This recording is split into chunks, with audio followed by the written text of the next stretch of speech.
Hello, and welcome back to the River Lethe, where we are continuing with Vampire the Masquerade Bloodlines.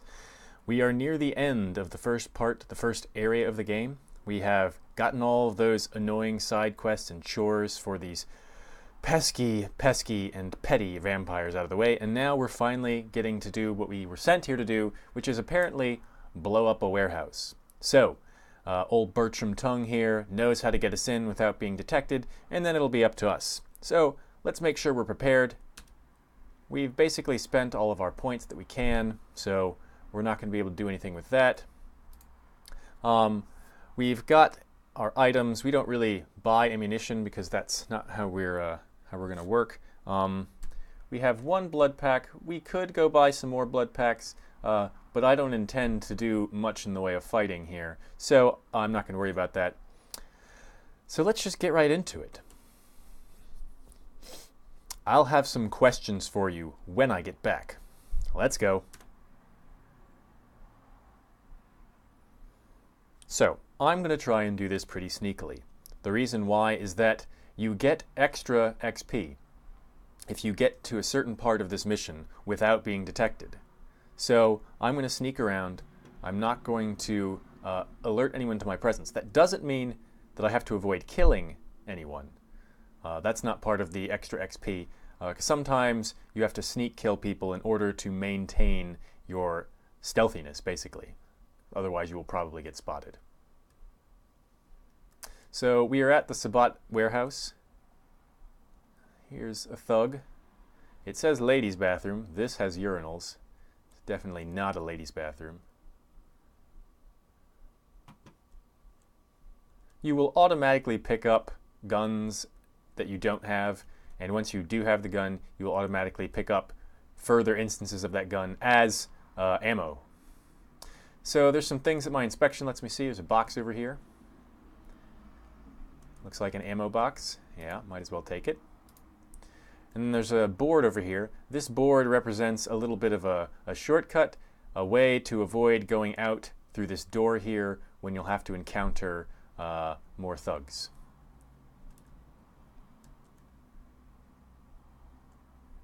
So the homeless guy here by his trash can fire, we don't need to worry about him seeing us. So you don't need to kill him or anything. Although killing him would not net any humanity loss for you. You might feel like feeding on him if you're low, so you would have come out back there and had to deal with sneaking around. There's a guy down there, so we get to avoid that this way.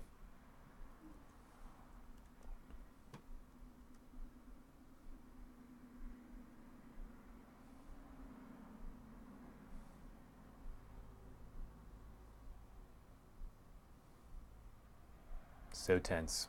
Motherfuckers are the tensest.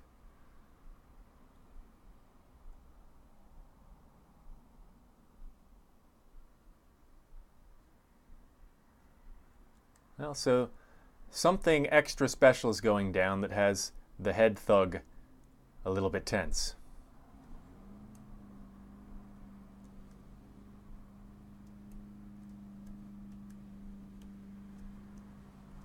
So if you don't already know the patrol patterns of people, using auspex can be pretty helpful here, as it will reveal them to you even behind obstacles. And if your sneak you feel is a little bit low, you can always blood buff, which will get your dexterity up, which will increase your sneak. So you can see I'm pretty much in the clear here in terms of sneaking. I'm in the green, just barely nudging up into the yellow, and so I'm going to go up here. So getting through here in the perfectly stealthy fashion is easy if you already know what exactly you need to do. Otherwise, it can be a bit difficult. And I will simply let you know that if you don't get to put down the explosives without being detected, when you are trying to get out after having put the explosives down, you will encounter some nasty beasties that you will not have seen before. So keep that in mind. If you start any combat before you set down the explosives, you will have even more combat thereafter.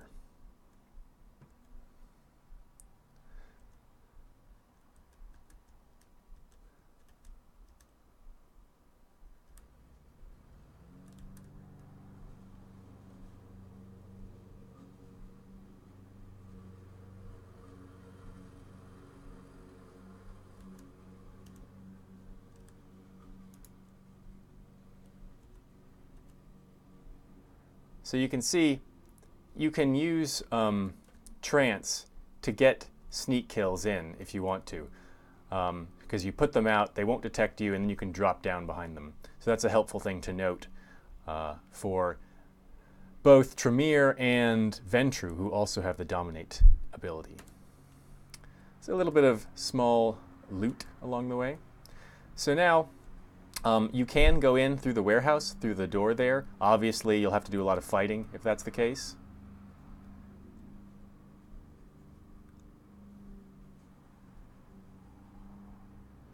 It's not terribly hard to balance up here. The game's pretty forgiving, so you don't need to be really careful with your navigating. Obviously, you can't just run. Crouching and moving slowly is the way to go. And so what you do is you navigate over towards this walkway, and you're going to drop down onto it.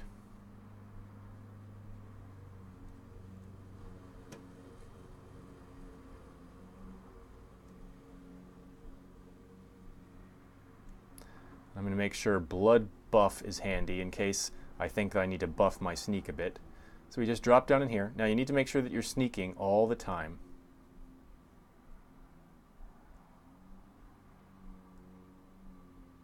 As long as you don't get an exclamation mark in the sneak meter, you're doing okay. All right, let's see.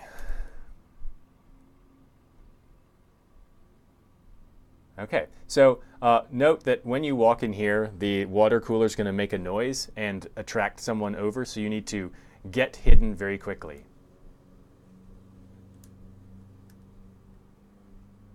So the door will shut and you'll be safe. You'll just have to wait a little while for the guy who came over to check the noise out to go back. You can, of course, use auspex if you want to make sure that you know when he leaves.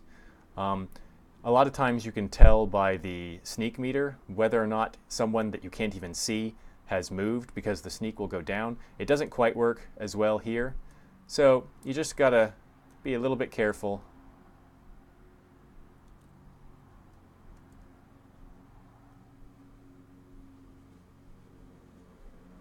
All right, let's see.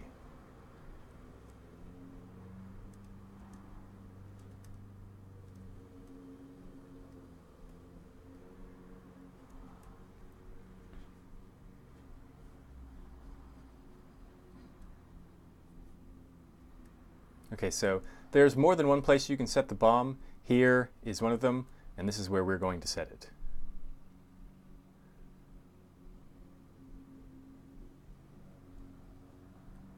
So you can see I got 2 XP for placing the astrolite without being detected, and getting out without being detected is very difficult, not necessary for extra XP, but you just you can see that there's a timer, so you will have some trouble in terms of getting out before the explosives go off if you try and do a lot of fighting. So being stealthy here is recommended.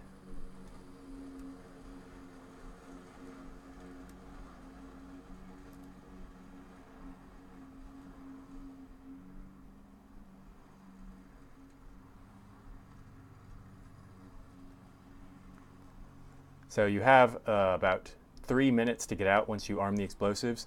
Again, right there, if you had already gotten the attention of the thugs, you would have fought a... it will look to you like a werewolf, but it's actually just a vampire in shapeshifted wolf form. Nasty fighting form. But instead, since we were quiet...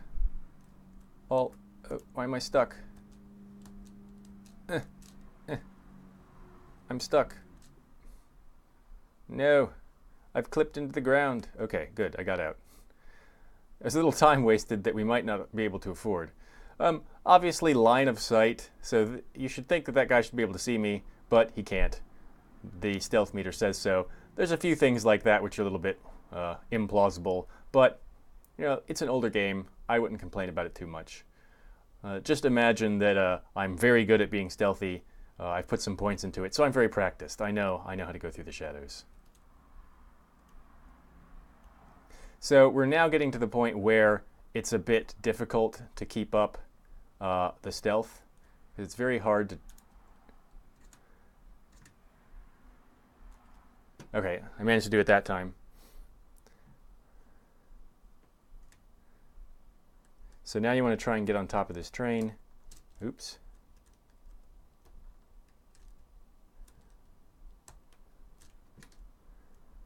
So you can see I don't have too much time left.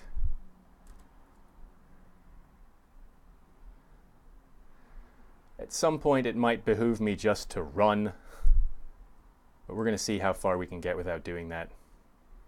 You need to get to a ramp, the ramp that you came down.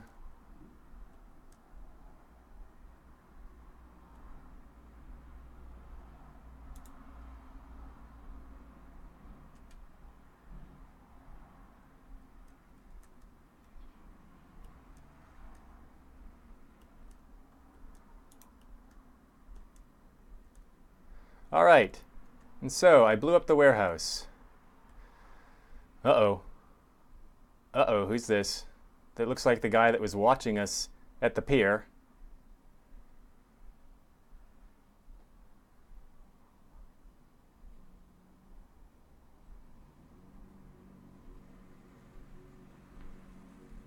What the? Are you a werewolf?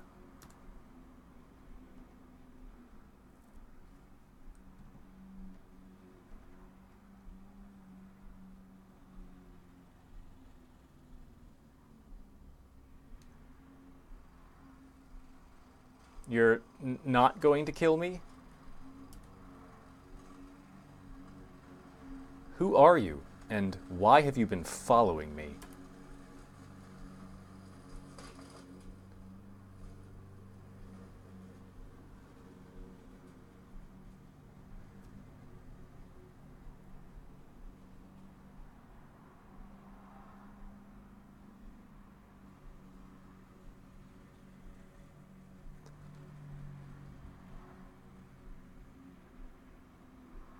I saw a ghost at a local hotel.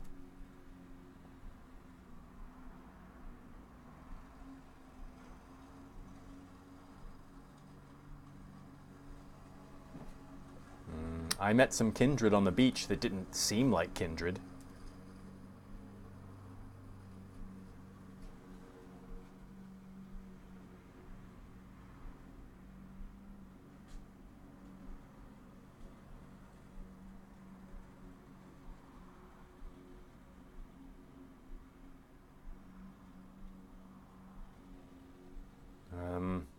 So I can say that the Santa Monica Baron has a split personality, which we have discovered. We were sort of told not to inform anyone of that, so it might be a little bit of a chance to tell him this, but I'm going to tell him anyway.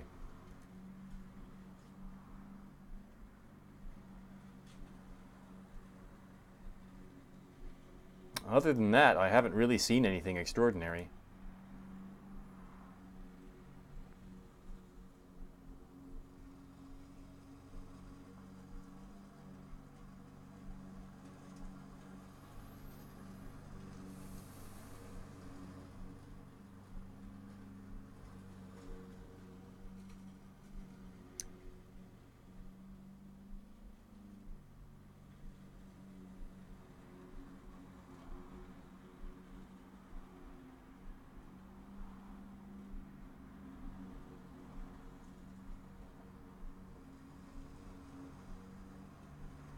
Night, Beckett.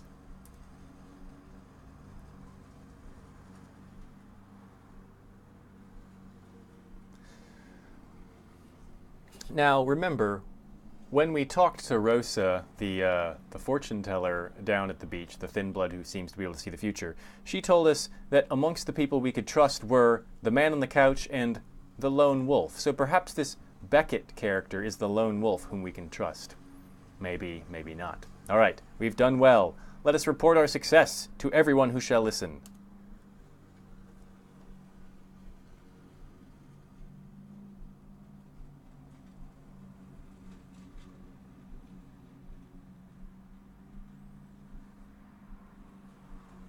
Oh, dude, your teeth.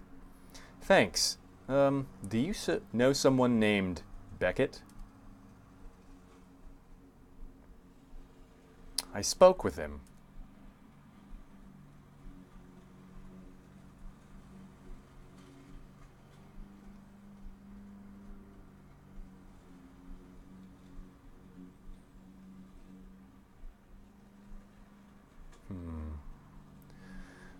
Bertram, I have some serious questions for you.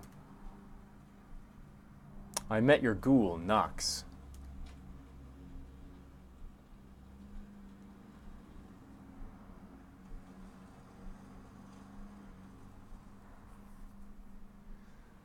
Yeah, he is definitely eager. You knew I did?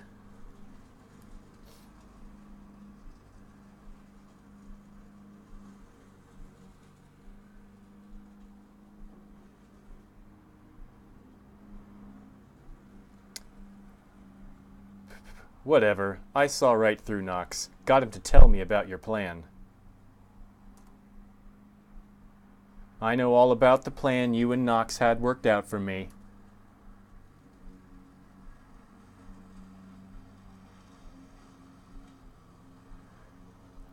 So, you can see that that's obviously unique to us being Tremere. If we'd been someone else, he just kind of doesn't attribute it to our bloodline. He attributes it instead to, Nox being a little bit of a doof, things like that. Don't worry, I did it anyway. I wanted to ask about someone else. What do you think of Prince LaCroix? Yeah, what about the guy who decapitated my sire?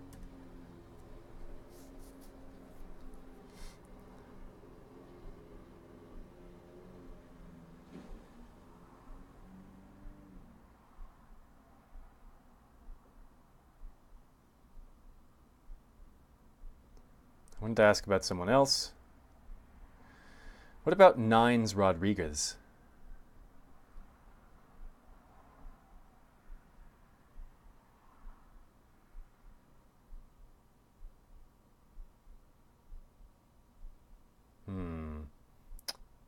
I see what you're saying. I wanted to ask you about the clans. Tell me about the Brujah.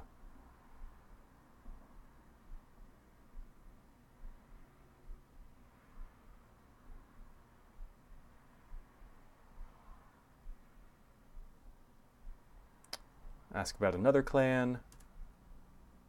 The Gangrel.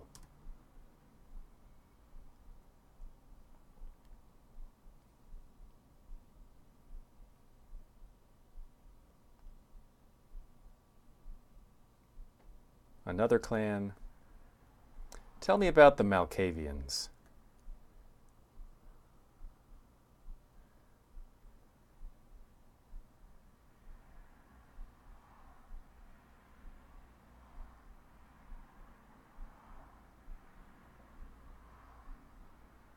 Like Therese Foreman? She good fun?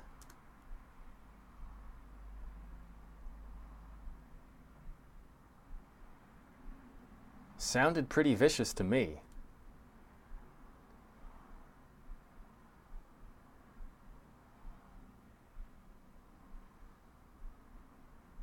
Not cool, dude. Talk about your drama queen. So to him, we should definitely not reveal the secret of Jeanette and Therese. That would definitely get back to them since he's involved with them, and so that would definitely make Jeanette and Therese angry. And we don't want to make any big power players angry at this point.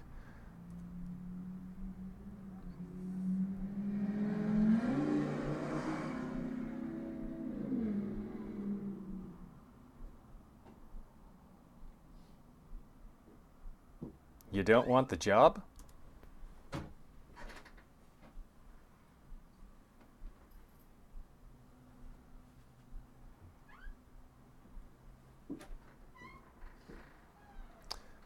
That's funny. I wanted to ask you about something. More about the clans.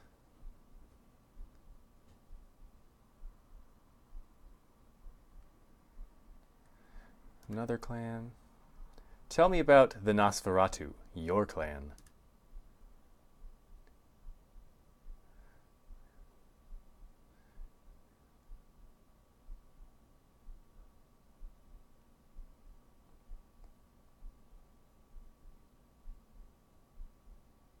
Lucky you.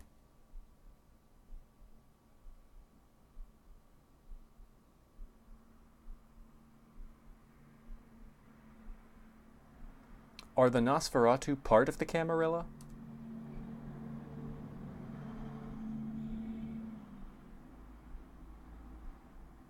Do you like them?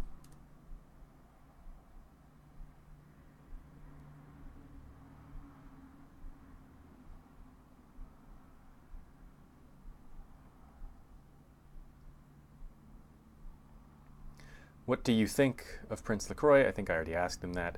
I want to ask you about another clan. Tell me about the Toreador.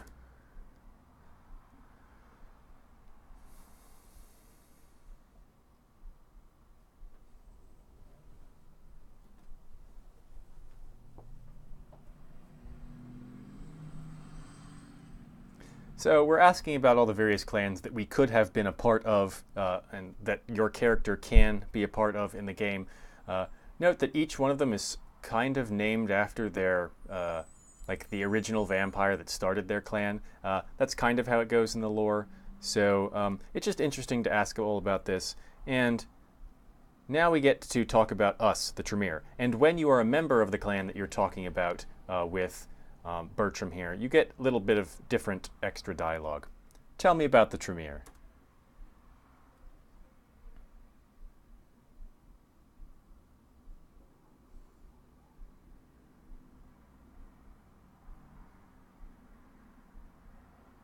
There's one right here for you not to trust.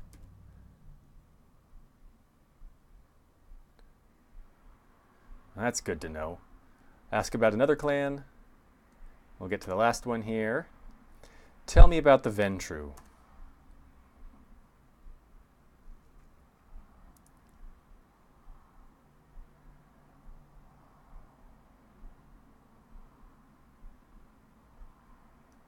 All right, let's ask him about the different sects. What can you tell me about the Anarchs?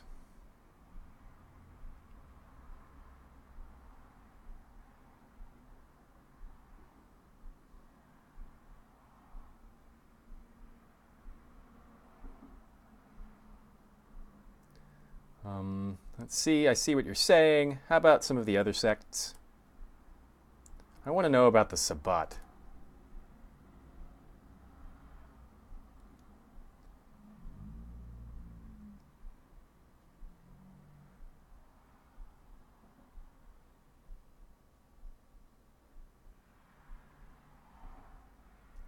Ask about one more, the Camarilla.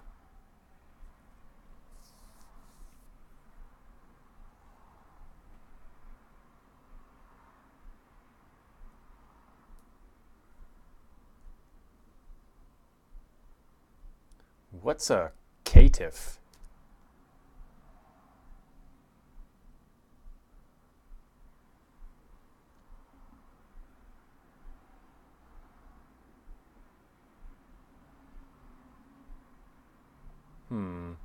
He also says something about the Thin Bloods, so we're gonna go back through here to get to that. What do you mean about Thin Bloods?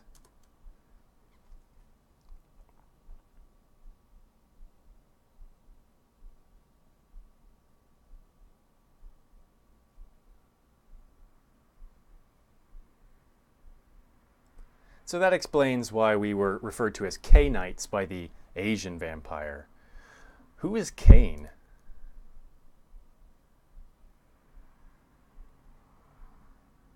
You mentioned hunters before. Who are they?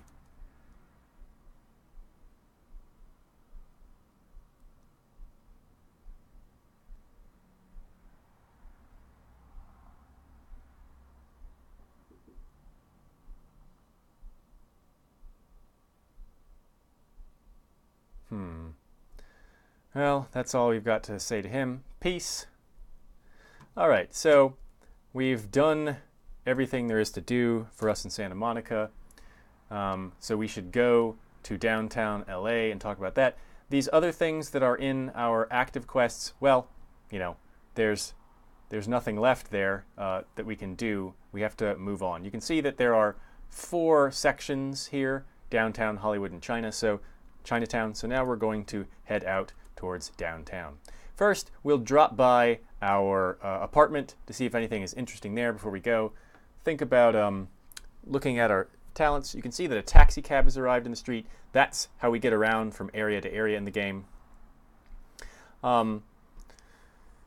We will have cause to come back to Santa Monica. It's not that once you leave an area for the first time, you never come back.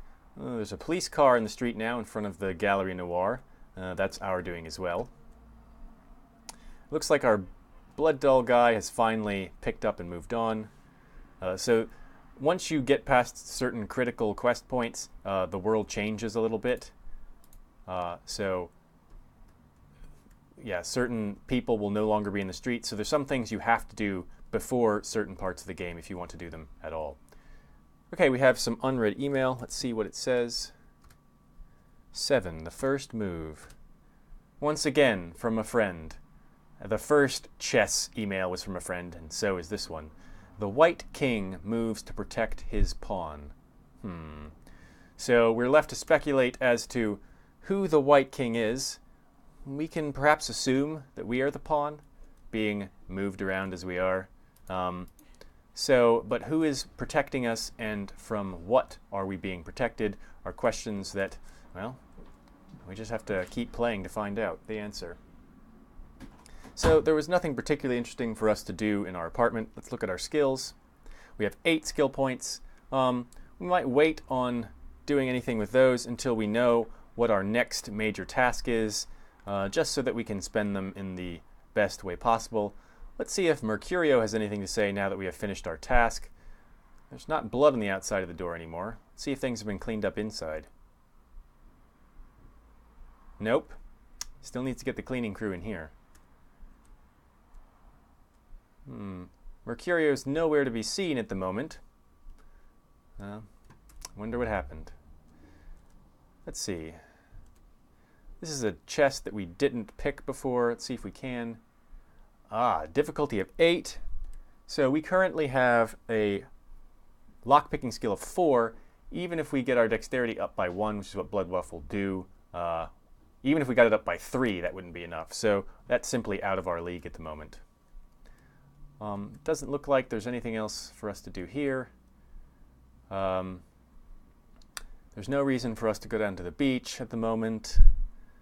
So we're going to go head to the taxi.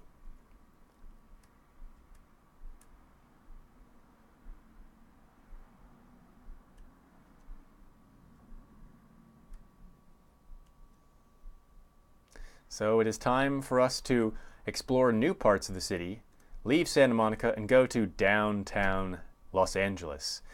We're going to end the episode right here. When we start the next one, then we will see what it's like in Los Angeles. We will go talk to Prince LaCroix and see whether he is pleased or not with our progress.